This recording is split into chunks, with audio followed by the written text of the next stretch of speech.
Let's take a deeper dive on that court battle between Twitter and Elon Musk. We turn to Berenzweig Leonard LLP managing partner Seth Berenzweig. Good to see you, Seth. So with these latest bombshells coming from this whistleblower, then how much could this potentially move the needle here? Well, it's pretty significant. This really dropped like a bombshell here in Washington, and it is still reverberating through the Congress and the agencies. But as far as the Delaware case is concerned, it really has had, I believe, a very dramatic impact. Keep in mind that before this was disclosed, Twitter was really on a roll. It had some important early motions in terms of getting the judge to basically slam dunk their request for an expedited trial, expedited discovery. This is going to go to trial in mid-October, which is very fast.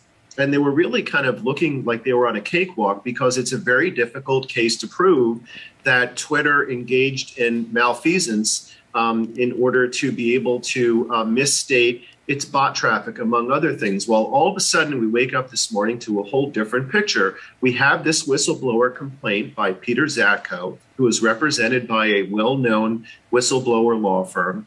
And in addition to some startling comments from people such as Chuck Grassley in the Senate saying this might even rise to a national security level, this really changes the entire narrative on a number of issues. I agree with the statement made a moment ago that it affects, for example, the bots issue. And what Mr. Zatko is saying is that the company knowingly misrepresented the bots. He says that it's not the stated 5% level. He said it's roughly 30% because of how they calculate these so-called MDAOs, monetizable daily active users. He says that they are twisting the data to focus on the accounts that are actively looking at advertising. But he points out that by definition purposefully ignores fake accounts and bots. So he's saying that is an active manipulation of the data. This is basically a gift from the heavens that's dropped into Elon Musk's lap and really immediately changes the contour and the context of this big lawsuit.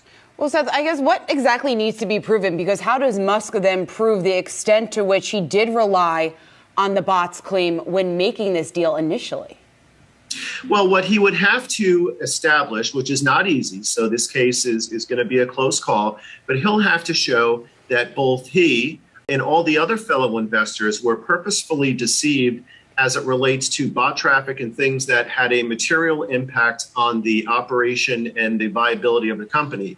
So in other words, that the company engaged in a practice of purposeful deception, that they, as Mr. Zatko alleges, purposefully deceived the board, purposefully filed information that it knew or should have known was inaccurate at the time for their quarterly filings and things of that nature, then not only does he have a little bit of leverage now on the MDAO issue, but there are other things that he can leverage as well. For example, the whistleblower complaint alleges that the company failed to properly license various aspects of important software that Twitter uses to activate their AI capabilities. Well, there's a provision in this deal, which is typical in the M&A world, that says that the company reps and warrants that it is not intentionally or knowingly violated the intellectual property rights of another company. That's usually a toss away. Well, if this allegation is true, then this is just something else that fell right into Elon Musk's lap. So there are a variety of issues, and really the entire context of this case may have changed overnight. If only he'd have had you as his attorney, though,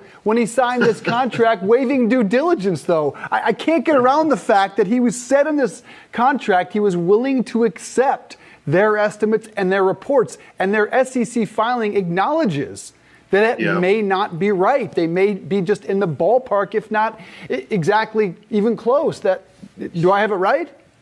No, you're absolutely right. And not only are you spot on, but you're really highlighting something that is such a big deal as to the uniqueness of this case and why this is such an unforced error by Twitter.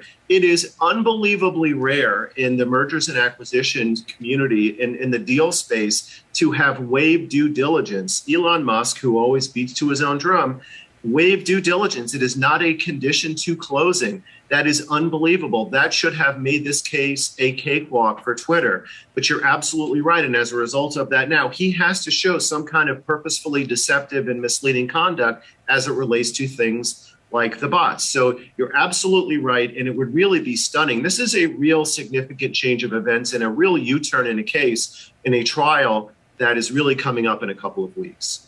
5 days in Delaware are going to be good. Twitter shares down about 6% on the day. Berenzweig Leonard managing partner Seth Berenzweig. Good to see you, sir. Thank you.